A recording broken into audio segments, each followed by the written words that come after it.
Her sisters mocked her leftover dress until the mysterious Duke swept her off her feet. The zipper stuck halfway, and Adeze had exactly 4 minutes before the family car left without her. She yanked it once, twice. On the third try it gave, sliding up her back with a sound like a quiet argument ending. She exhaled.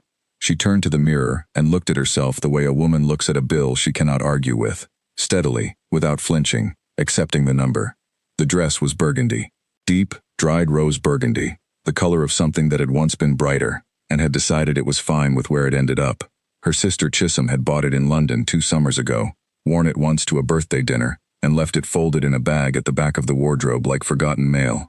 Her other sister, Neka, had held it up against herself an hour ago, wrinkled her nose, and dropped it on the bed where Adeze was sitting.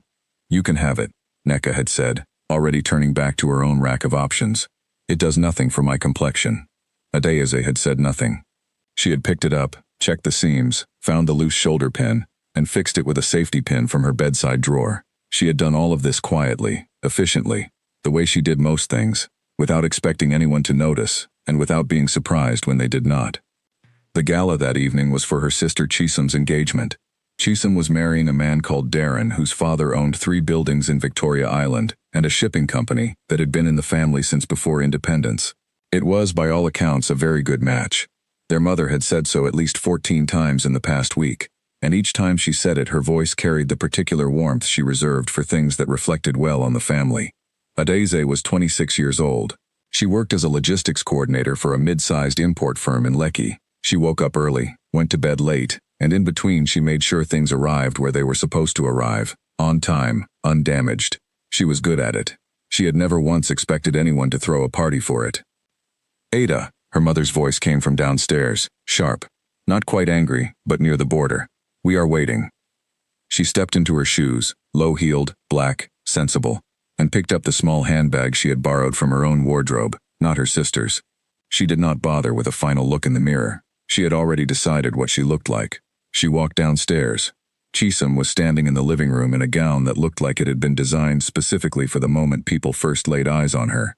It was gold, fitted, and every bead on it had been placed by someone who understood that attention is a currency, and Chisholm had always known how to spend it. She was laughing at something Darren had said. Her laugh was the kind that made everyone in a room want to know what was funny. Neka was beside her in a deep green dress that made her skin look like something poured slowly and perfectly. She was checking her phone with one hand and touching her earring with the other, which meant she was nervous about something and did not want anyone to see it.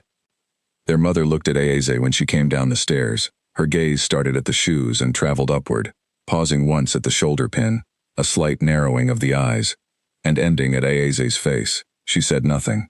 This was also a kind of thing that was said. "You look like someone's auntie going to a burial," Neka said, not looking up from her phone. She said it the way you say something you believe to be a helpful observation. Chisholm glanced over. Something moved across her face. Not cruelty exactly. Something more comfortable than cruelty. The expression of a woman who has never had to fight for the center of a room, and therefore does not fully understand that some people are always fighting just to be allowed near the edge of it. "The color is a bit heavy for a celebration," Chisholm offered. "But you'll be fine. We're already late."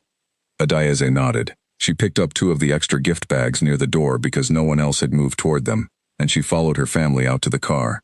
The drive to Echo Hotels took 40 minutes in evening traffic. Chisholm and Neka talked across Adeze about the guest list, about who was coming from Abuja, about whether the catering would be as good as last year's Christmas party. Their mother joined in when she had opinions, which was often. Darren sat in the front and occasionally contributed a name or a detail. Adeze sat beside the window and watched Legos slide past, the roadside sellers packing up their stands, the yellow buses cutting lanes, the thin strip of orange sky above the rooftops where the sun had recently been. She was not unhappy. That was the thing people often misunderstood about her. They looked at her quietness and assumed it was grief. It was not grief. It was more like the knowledge that she was somewhere that had not quite been built to include her, and the decision, made long ago, not to exhaust herself trying to renovate it. At some point Chisholm said something that made the car laugh, and Adeze smiled too. Genuinely, because it was funny. Chisholm was often funny. Adeze had always loved that about her sister, and she had never once let the other things cancel it out. The hotel entrance was lit the way important evenings are lit, warmly, intentionally, with the specific glow that tells you this night is supposed to be remembered. There were photographers near the doors, A small crowd of people who had arrived early stood in clusters on the steps, holding drinks and managing impressions. Adeze carried the gift bags in. No one offered to take them from her. She found the registration table, handed them to the attendant, took the table seating cards from the young man behind the desk, and distributed them to her family without being asked. Then she looked around for somewhere to put herself that was not in the center of a photograph. She found a spot near the edge of the room, close to one of the tall potted plants, where she could see the whole hall without being particularly visible herself. The ballroom was full and getting fuller. Music moved through it. Not loud enough to stop conversation, just loud enough to keep silence from settling anywhere. Long tables were draped in ivory cloth and set with the kind of precision that requires someone, somewhere, to have spent hours on it. Adeze watched the room the way she watched her shipping manifests, systematically, taking note of where things were, what was in motion, what was about to arrive. A waiter passed with a tray, and she took a glass of water. She did not take the champagne. She was working out, from across the room, which of the kitchen doors the food was coming from, and in what order, and whether the vegetable option would run out before she got to it. Because at family events she was almost always the last to eat, and almost always too polite to complain when things were finished.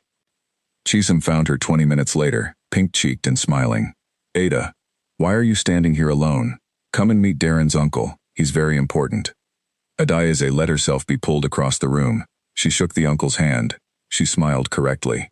She said the right things in the right order. When Chisholm drifted away again, as Chisholm always drifted, toward the brightest light in the room, Adeze stayed for another 2 minutes out of politeness, and then she excused herself. She was making her way back toward the edges of things when it happened. She did not see him because she was not looking. She was calculating the distance to the nearest table, the location of the vegetable dishes, the logistics of getting there before the speeches started, and she turned a corner between two standing guests and walked directly into someone's chest. Not figuratively, literally, her forehead against a solid wall of a man in a dark suit, her water glass tilting, a sharp breath from both of them. She stepped back. She looked up. He was tall.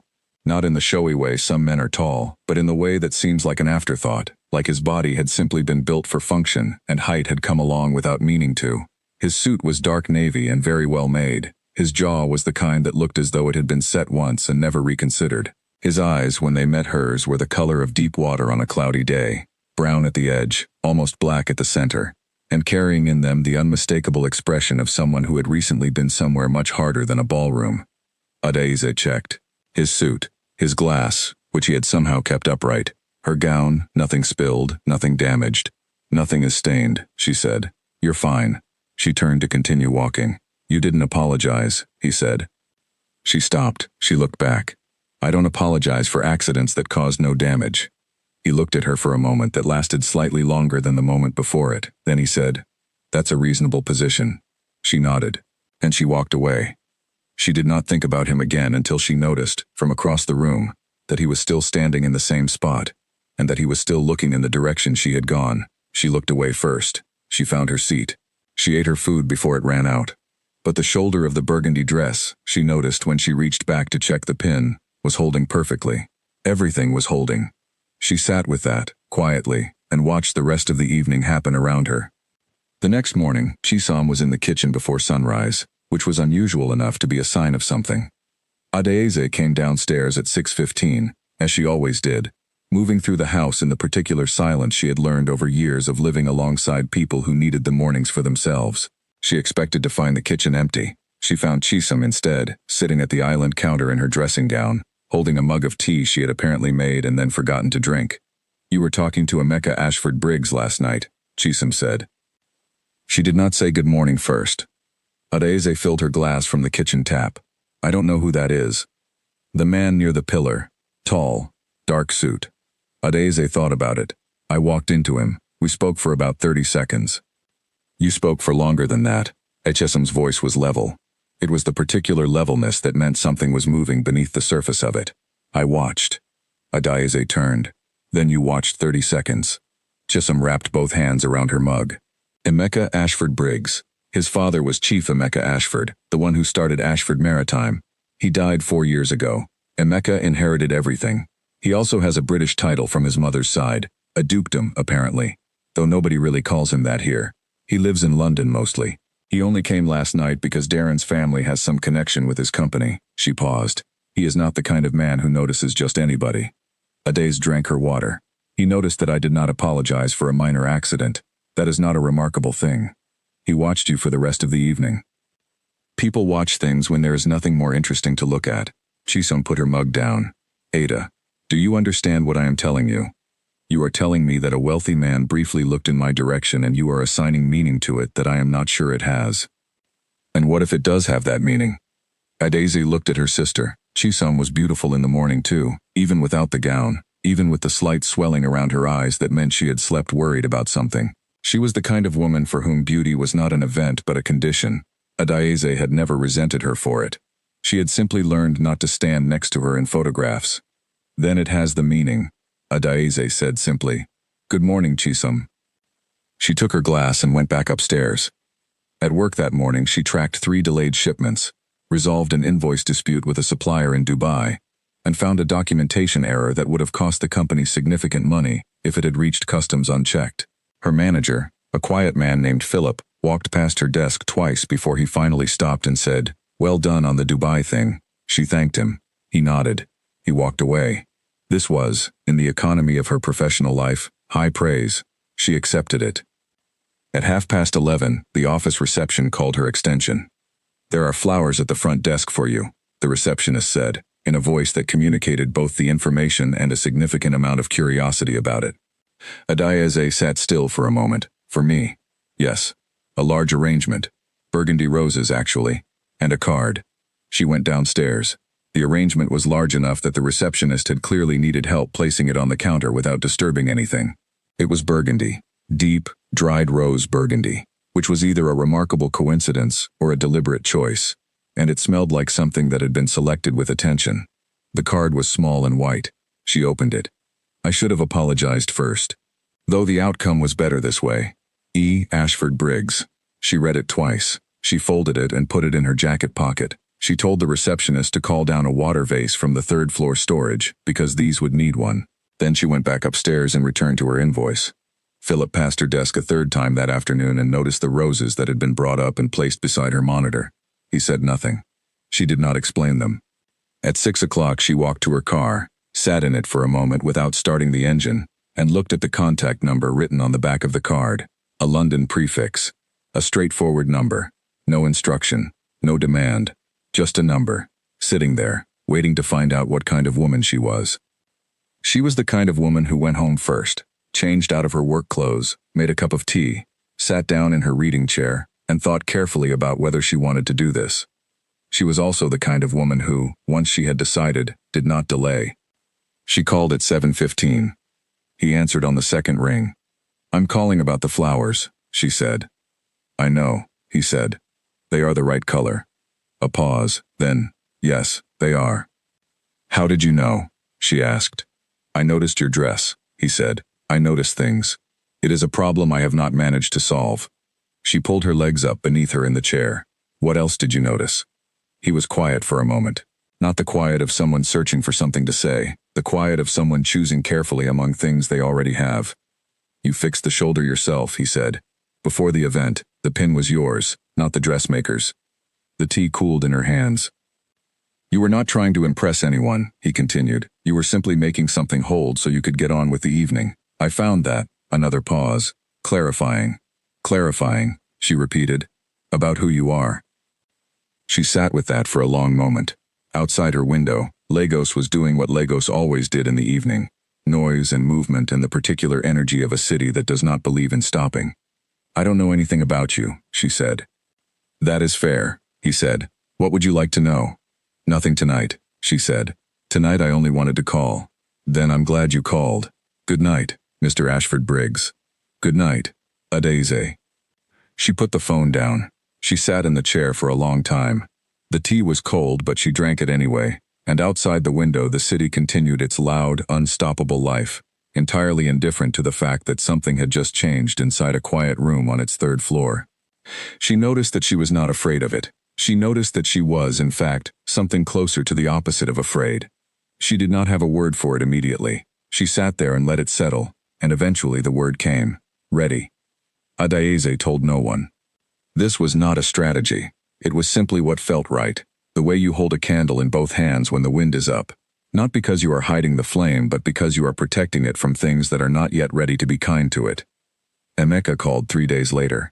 Not a message, a call, which already told her something. He asked if she was free the following Saturday morning. She said she was. He said he would like to take a walk, if she did not mind. Just a walk. Somewhere quiet, if Lagos had such a thing. She laughed a little. Lagos has it, but it requires effort. I am accustomed to effort, he said. They met at the Lekki Conservation Center at 9 in the morning. She arrived 4 minutes early, which was her habit.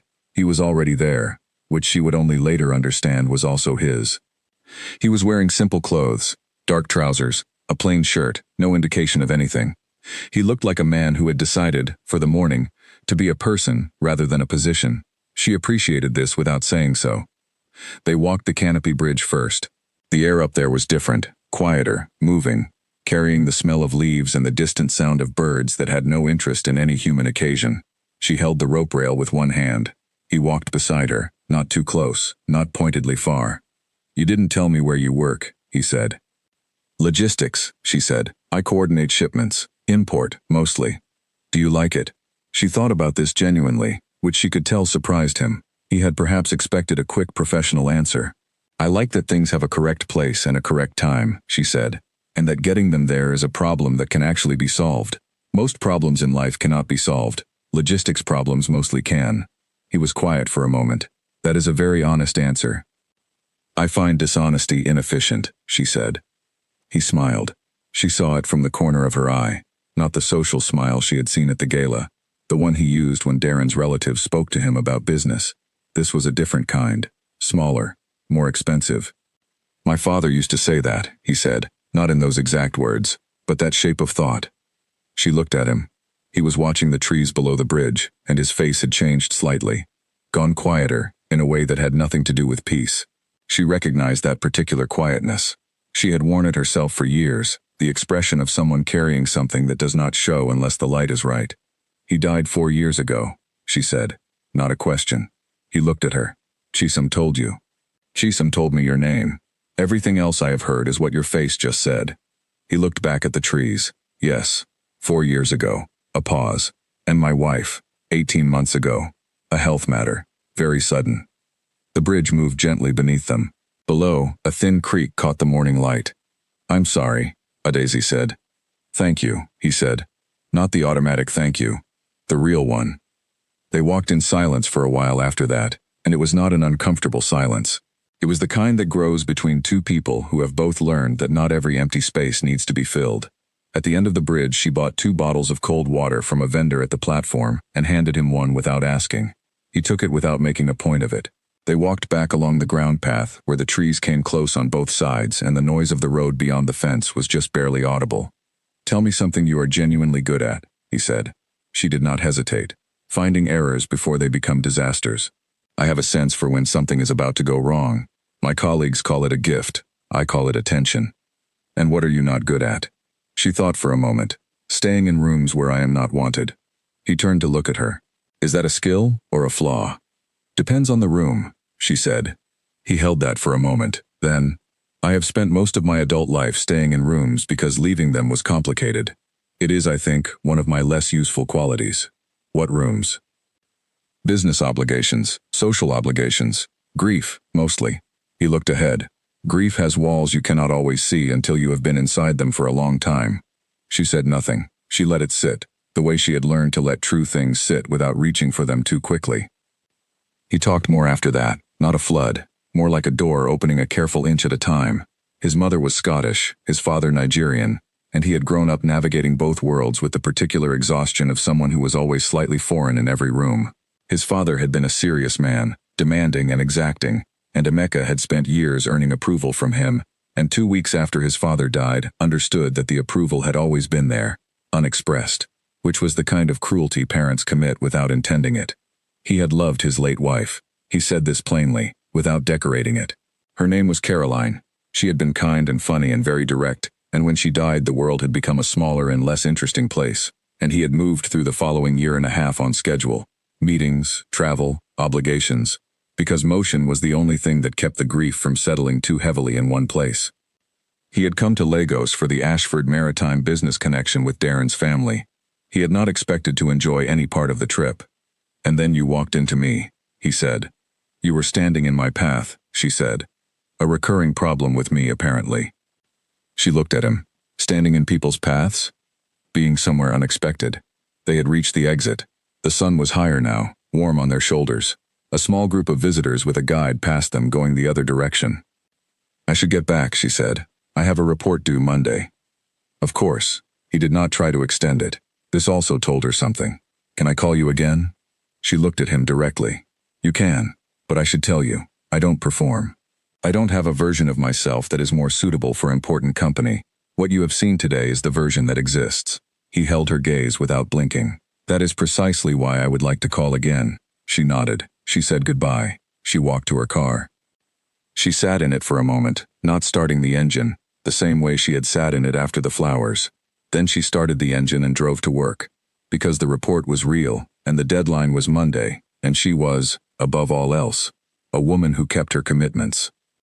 But in the rearview mirror before she turned onto the main road, she saw him still standing at the gate, not watching the road, not checking his phone, just standing there, in the morning light, like a man who had remembered something important and was taking a moment to be sure it was real.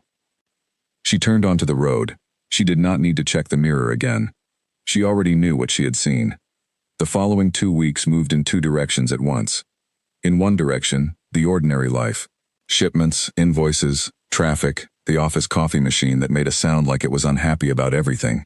Dinners with the family where Chisum talked about wedding plans and Aneka offered opinions and Adeze listened and helped and cleared plates.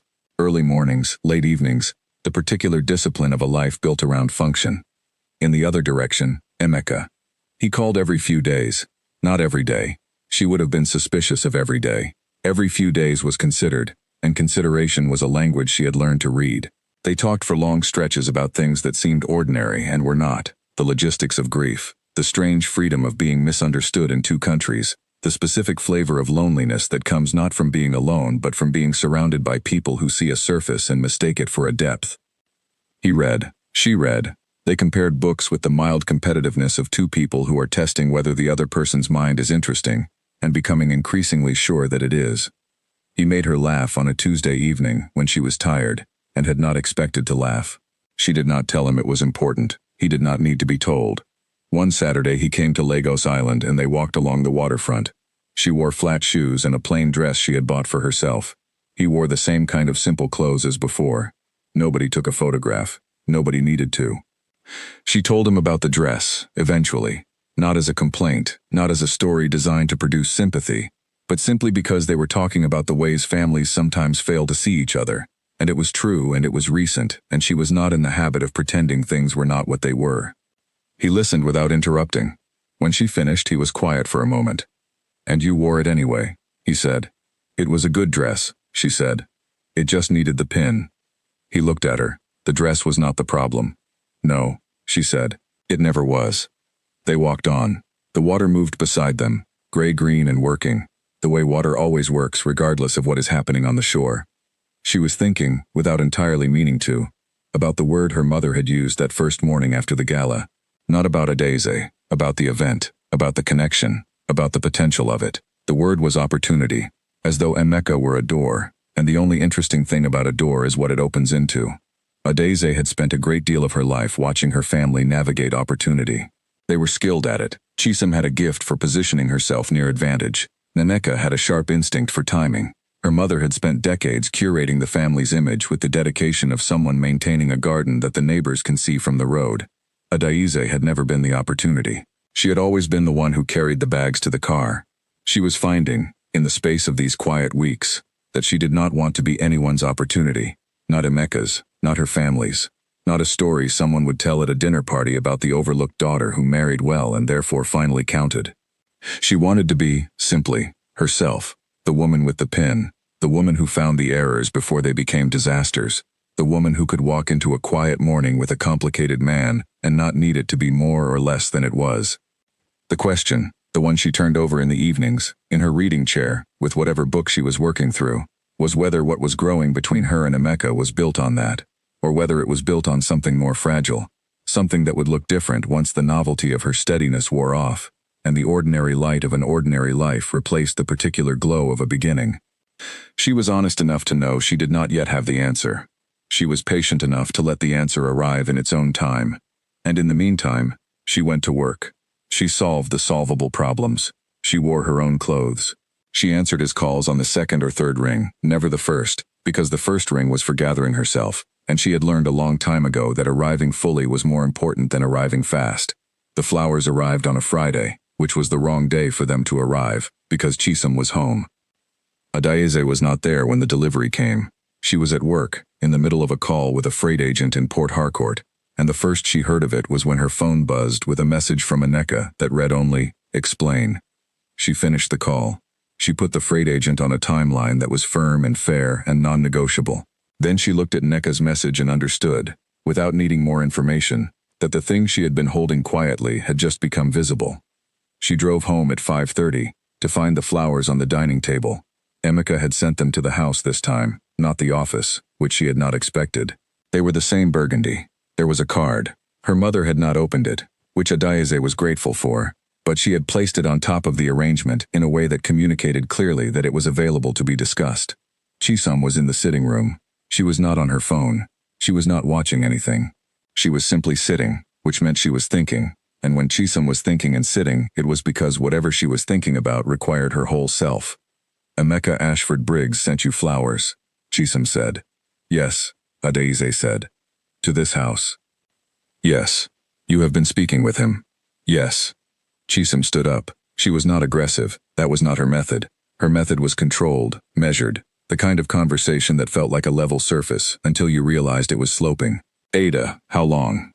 "Since a few days after the gala." "Weeks." A pause. "You didn't say anything." "I did not think there was anything to say yet." "He is sending flowers to our house, and there is nothing to say?" Adayeze set her bag on the chair. "Chisholm, what is it you want me to say?" "I want you to understand." Chisholm stopped. She looked at the flowers. She looked at the floor. She looked for a moment, like someone trying to rearrange a thought that keeps coming out wrong. "I want you to understand what this is, what he is. Ada, men like that, from that kind of background, with that kind of wealth, they don't—" She stopped again. "They don't what?" Adayeze asked. Her voice was level, very level. "They don't choose ordinary," Chisholm said. And then she heard herself say it, and the expression on her face changed, because she was not a cruel woman and she knew, the instant the sentence left her mouth, that it had revealed something about what she believed rather than what she intended. The room was quiet. Neka had appeared in the doorway. She was holding her phone but not looking at it. Their mother came in from the kitchen, wiping her hands on a cloth, reading the room the way mothers read rooms. Quickly, completely, already calculating. Adayeze picked up the card from the flowers. She read it. She folded it and put it in her pocket, the same way she had put the first card in her pocket, and she looked at her sister. "I know what I am," Adayeze said. "I have always known. The question is not whether he sees it. The question is whether you do." She picked up her bag. She went upstairs. She did not slam the door, because she was not that kind of angry. She was the other kind, the kind that is so clear and so settled that it has no energy to spare for noise. She sat on her bed. She opened the card again. "Saturday, if you are free. There is a restaurant I have been told to try, and I don't want to try it alone. E." She smiled, the kind of smile that does not need a witness. She texted him, "Saturday works." He replied in under a minute. "Good." Downstairs she could hear her family talking. The specific low, careful talk of people navigating something without a map. Her mother's voice, Neka's, Chisholm's, quieter than the others. She changed out of her work clothes. She made herself a cup of tea. She opened her book. Outside, Lagos was doing its evening thing. The horns, the generators, the particular sound of a million lives continuing. She read 3 pages before Chisholm knocked on her door. "Come in," Adayeze said. Chisholm opened the door and stood in it, not coming all the way in, which meant she was not sure if she was welcome. This too, Adayeze noticed. "I said something I didn't mean," Chisholm said. "You said something you did mean," Adayeze said. "But I don't think you are proud of meaning it, which is different." Chisholm was quiet. "I'm not angry," Adayeze said. "I want you to know that. I'm not angry at you. I'm just done being surprised by it." "Ada, I love you," Adayeze said simply. That's a fact that doesn't change based on this. But I also need you to understand that I am handling this in my own way, on my own timeline, and I don't need it managed. Chisholm nodded. Her eyes were bright, but she did not let anything fall. Is he good to you? Adeze thought about it honestly. He listens, she said. He pays attention to things other people miss. He doesn't perform, and he doesn't require me to perform. Yes, he is good to me. Chisholm nodded again. She said, good. Just that. And then she closed the door. Adeze went back to her book. She read until the tea was finished, and then she turned off the light and lay in the dark and thought about Saturday, and whether the restaurant would have a vegetable option, and whether she would get there 4 minutes early or let herself arrive exactly on time for once. She decided exactly on time. She fell asleep deciding it. The restaurant was on the mainland, in a converted colonial building that had been turned into something beautiful without forgetting what it used to be. The original wooden ceiling beams were still there, darkened with age, and the floor was the same pale terrazzo that colonial buildings always had, cool under the feet and honest about its history. Emeka was already there. She had intended to arrive on time. She arrived 3 minutes early, and he was still already there, at a corner table near the window, not on his phone, not reading, simply sitting with the particular stillness of a man who is at ease with waiting. He stood when he saw her, not performatively, not the exaggerated rising to attention of someone trying to communicate that they have manners. Simply stood, the way you stand when someone whose company you value has entered the room. She sat. He sat. The waiter brought water. They ordered without spending too long on the menu, which she took as a sign of compatible temperament. They both knew what they wanted. They both said it plainly. The food came in courses, which gave the conversation room to move. They talked about work. His company was in the middle of a major route restructuring, which was, he said, like trying to reroute a river while people were still swimming in it. She told him about the Port Harcourt agent, the documentation error, the near disaster that had been quietly averted that week. He asked specific questions, the kind that meant he was following, rather than simply waiting for his turn. The evening was easy. That was the thing about it. After weeks of calls and 2 walks and the kind of conversation that grew more layered with each one, the evening at the restaurant was simply easy, in the way that things are easy when the hard work has already been done honestly and the surface that remains is solid. After the second course, he looked at her across the table and said, I want to ask you something direct. All right, she said. Are you comfortable with this? With what this is? Because I am aware that I come with history, weight, things that are not always easy to be near. She thought about it, genuinely, the way she always thought about things that deserved genuine consideration. I am not looking for easy, she said. I have had easy. Easy is the path of least resistance, and the path of least resistance usually goes nowhere particularly interesting. And where are you looking to go? Somewhere real, she said. I don't have a more specific answer than that yet. He looked at her. Then, that is the most specific answer I have heard from anyone in a long time. She held his gaze. What are you looking for? He was quiet for a moment. The restaurant moved around them. Other tables, quiet music, the sound of a kitchen doing its careful work. I spent 18 months looking for ways to feel like myself again, he said. I had more or less given up on it, and then you checked my suit for stains before you checked my face, and I thought, that woman knows how to assess what actually matters. She smiled, slowly. That is an unusual reason to pursue someone. I am an unusual person, he said. You have met me. This should not be a surprise. She laughed, and it was the real kind, the kind that comes from somewhere genuine, the kind that cannot be performed. They finished dinner. They walked outside into the Lagos night, which was thick and warm and full of the smell of the city, diesel and rain-damp earth and, somewhere nearby, something being grilled over an open fire. They walked for a while along the street outside the restaurant, not particularly going anywhere. He stopped at one point and looked at her in the streetlight. I'd like to continue this, he said. Whatever it is, I'd like to keep going. So would I, she said. And your family? I know there has been. My family will adjust, she said. They always do. They are people, not walls. She paused. And the ones who don't adjust. She thought of Chisholm in the doorway. She thought of the question, is he good to you? They will come around. We have a history of finding each other in the end. It takes us a while, but we find each other. He nodded. He looked at her for a long moment. You are the most self-possessed person I have met in a very long time, he said. Possibly ever. I have been practicing, she said, for a long time. He did not ask what she meant. He understood, the way he had been understanding things throughout. with the particular intelligence of a man who has learned to read not just what is said, but what is carried beneath it. They said goodnight at the car. He waited until she had driven away. She knew because she checked the mirror.